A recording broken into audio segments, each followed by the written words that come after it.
So we're in a period now where there's a lot of uncertainty about the future of the federal role in affordable housing, whether it's in the finance sector or in the direct expenditures or on the tax side.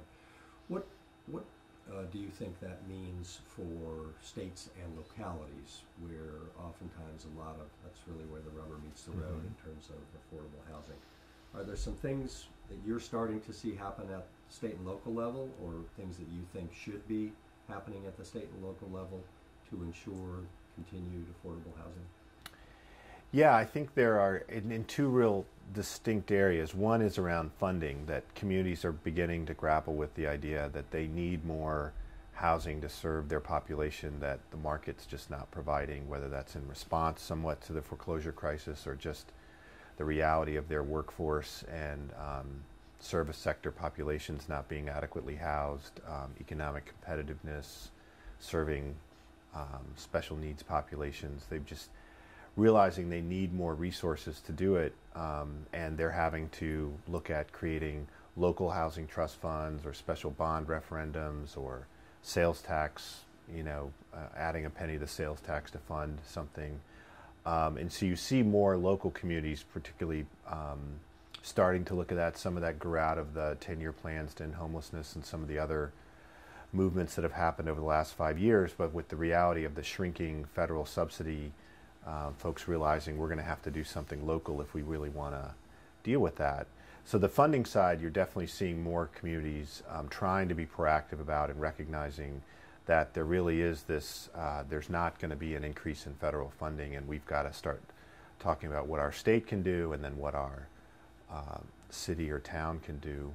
The other is really around housing planning and realizing that if we want housing to serve our workforce or special needs folks or whoever it is the market's not serving well, we've got to plan more aggressively for that. In some places that's particularly thinking about housing near jobs, goods and services, near transportation lines, because the recognition that the market just doesn't that becomes too expensive. It's harder to make affordable housing work. So if you don't really plan for that on the front side, you really create more challenges with the housing intervention you're trying to do. It's not the best solution to just go where land is cheapest on the outside of town and plop some low and moderate income folks there. And I think a lot of folks want to create more mixed income opportunities, and that requires different kind of planning and zoning intentions. So it's sort of twofold. We're seeing more, particularly localities who are trying to be on the front side of this and sort of really plan for what does our community need to look like for the next 20 years and how do we adequately house our population. We have to think about both how to get more money and that we can have access to, as well as how we're going to make sure that this stuff gets built where we want it to get built. Okay, so I think I'll ask a question about sort of how we get your thoughts on how, what's the best way to influence policymakers at the state and local level to take housing more seriously as a policy issue, since oftentimes you hear that the federal will get a Section 8 voucher and stuff. Right. And that, of course, is one of the key things that Housing Virginia is about, is how to message, how to convince people that this is something they should care about. And housing sometimes is not viewed as a core issue for state government, right, or for local government. So I want to sort of get your thoughts on: is there a way to begin to effectively convince state and policy folks that housing maybe needs to rise up on there? Is that something you? Yeah. Okay. So so we're coming out of an era where oftentimes state and local officials think of housing as affordable housing as a federal responsibility, and as federal resources either level off or decline, we're looking more to states and localities. How do we effectively communicate with policymakers at that level that affordable housing is an important public policy concern that they need to focus on and that they may need to take action? So I think there's two pieces to that answer. One is what the message is to policymakers and sort of helping them understand both what's changing at the federal level, the reality that the role that the federal government is playing in housing is probably going to be shifting down to the state and local level, and states are going to need to see this as more of their bailiwick. But most importantly, it's really who the messengers are. And so the reality is that housing needs to have a broad-based coalition of folks who really engage their state legislators, and that needs to include the home builders and realtor side, who usually heavily fund state legislative campaigns, and so they have the ear of politicians, but they have not really asked for housing to be a priority in the way it needs to be. It's usually mostly leave us alone or don't overregulate us, but not really talking about how critical housing is to the state's economy and community well-being. You need folks like Habitat that have a strong bipartisan brand to be voicing their support for a broad importance of housing and not just the work that they do.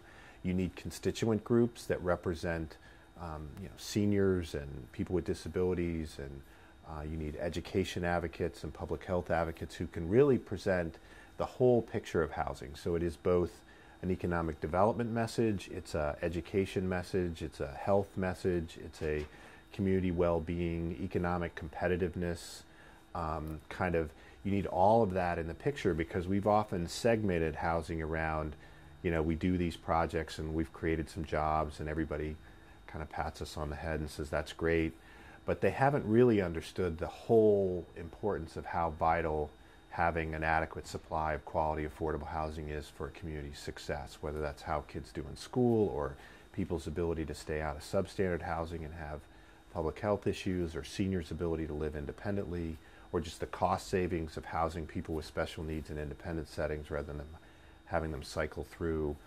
ER and jails and prisons and all that stuff. So in my mind, it sort of takes the right kind of coalition of folks understanding, hey, we're all in this together, and we need to have a big housing message that's bigger than any one of us. It can't just be about our own individual agendas. Because I think that's the way legislators begin to sort of focus on the issue, not just how do we make this group happy, but that, hey, there's this big thing and we need to be seeing it differently. And then that group needs to be both messaging, this is the time for the state to step up. If we want Virginia to be successful in the next decade, we've got to look at our housing responsibilities and say we're the ones that are going to have to deal with this. We may get some continued funding from the federal government, but that's not going to be the well that's we can think of tapping to meet these challenges. It's going to be on us, and then that's really making the situations real for those legislators where their districts are.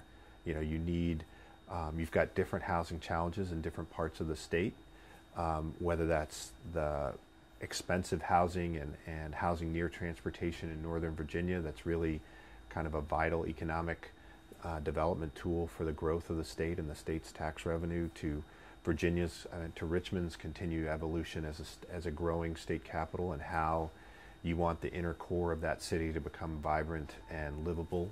And for the jobs who are in Richmond, how are folks going to live near those jobs and housing they can afford, to the whole Virginia Beach area, which is a huge sprawling area, and how are you going to manage the housing and transportation balance to keep that area vibrant and successful with generally a lower wage population in that region. And then you've got the rural part of Virginia throughout the south and the western part, which is going to have probably population declining. So you've got aging populations, you've got rural low population centers. How do we make sure that those communities stay vibrant? That's a lot of rehab and repair efforts. It's a lot of preserving the housing stock that's there. It's like helping communities transition into ecotourism, but that takes a housing stock that's available for the population that's going to serve those jobs. And so I think it's a very comprehensive conversation with legislators, and one that they can really get engaged on. But it won't happen overnight, and it really will take the whole housing and broader kind of human service community coming together to realize we can't just all keep fighting for our piece at this, which is hard. You know, there's less resources now than ever before, and folks are all seeing their budgets cut. But if we really want to get the state to start owning this responsibility and taking it seriously, which I don't think the legislature in Virginia has really grappled with yet, it's going to take a big tent kind of message, and it's going to take this comprehensive message to do that. Great. Well, I think that's good. I was actually going to ask the last question about the state of Virginia, but you moved into it, so I think you covered it. Okay. I think we're good. All right, great. Awesome.